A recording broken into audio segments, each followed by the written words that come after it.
How to use detachment to make an avoidant chase and finally commit.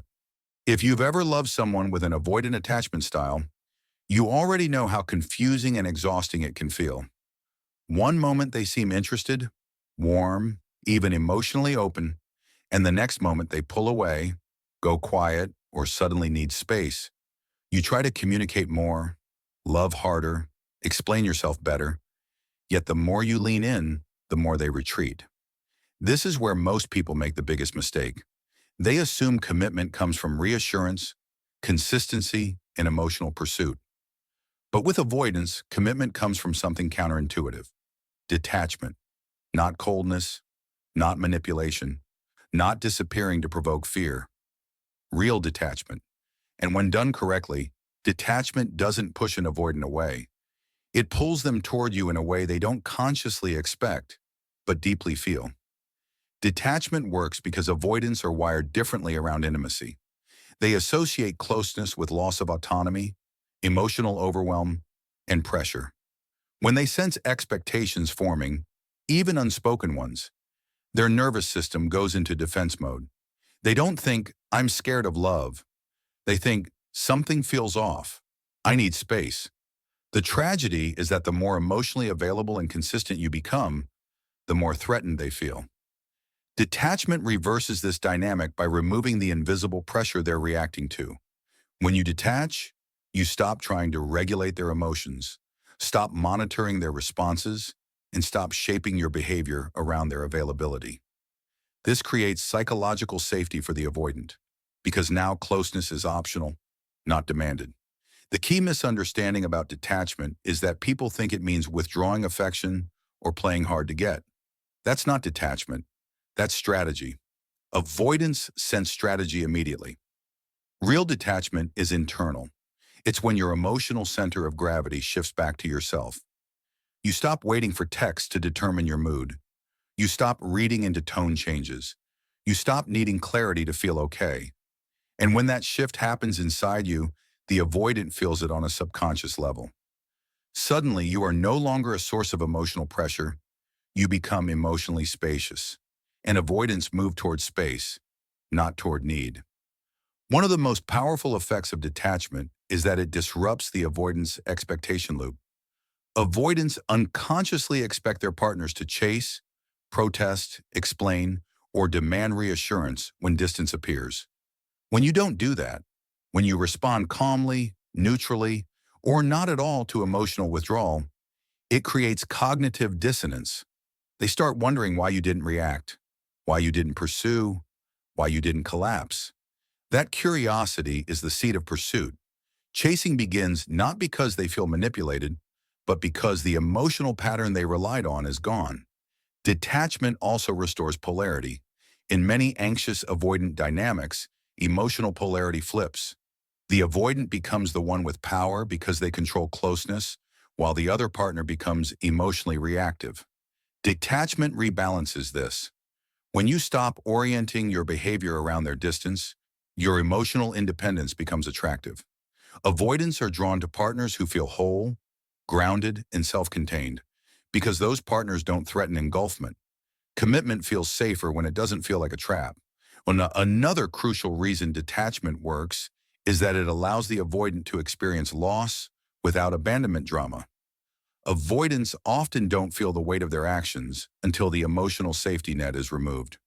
When you detach without hostility, without blame, and without emotional collapse, you remove the cushion that protected them from consequence. They don't feel punished, they feel absence. And absence, when it's calm and dignified, is far more powerful than protest. It forces self-reflection without triggering defense. Detachment also communicates high self-worth without saying a word. You're no longer negotiating your value. You're no longer proving your loyalty. You're no longer trying to be easy to keep them comfortable. Instead, you quietly demonstrate that connection with you is a privilege, not a guarantee. Avoidants commit not when they're convinced, but when they realize something valuable could be lost. Detachment allows them to reach that realization organically, without pressure or confrontation. What's important to understand is that detachment must be consistent. Many people detach for a few days, feel anxious, then emotionally reattach through subtle behaviors, over-explaining, checking in, offering reassurance. This resets the dynamic. Detachment only works when it becomes your baseline, not a tactic. That means continuing to live your life fully, maintaining emotional boundaries and responding from calm rather than urgency. When detachment becomes natural, the avoidant no longer feels hunted, and that's when they start moving closer on their own terms. As detachment deepens, something fascinating happens. The avoidant begins to test emotional availability. They might send casual messages, initiate small talk, or appear unexpectedly interested. This is not the moment to lean in emotionally. It's the moment to stay grounded. Respond warmly, but not eagerly. Present, but not engulfing. This allows the avoidant to approach intimacy incrementally without triggering fear. Over time, these small approaches build trust, not because you demanded it, but because you allowed it. Detachment also changes how conflict is perceived. When you're detached, disagreements no longer feel like existential threats. You don't chase resolution at the cost of your dignity. You don't over-communicate to soothe discomfort. This emotional steadiness is deeply regulating to avoidance, even if they don't consciously recognize it. It shows them that closeness with you doesn't require emotional chaos. And safety, not intensity, is what eventually leads an avoidant to commit. Commitment for an avoidant is not a dramatic decision. It's a slow internal recalibration. They commit when the relationship feels emotionally safe, non-invasive, and self-chosen. Detachment creates all three conditions. You're not forcing intimacy. You're not demanding promises. You're not proving anything. You're simply present, grounded, and self-respecting. This allows the avoidant to associate commitment with peace instead of pressure. It's also important to recognize that detachment filters outcomes. If an avoidant doesn't move closer when you detach, that information is valuable. Detachment is not just about making someone chase. It's about discovering whether they are capable of meeting you at a healthy level. If they step forward, commitment becomes possible. If they don't, detachment protects you from staying stuck in emotional limbo. Either way, you win. In the end, detachment is not about control, it's about freedom. Freedom from emotional overinvestment, freedom from waiting, freedom from shrinking yourself to keep someone comfortable. And paradoxically, that freedom is exactly what makes an avoidant feel safe enough to choose you. Not because you chased, not because you convinced, but because you stopped abandoning yourself. And that kind of energy is impossible to ignore. So if you're dealing with an avoidant and wondering how to make them chase and commit, stop focusing on their behavior. Focus on your emotional independence.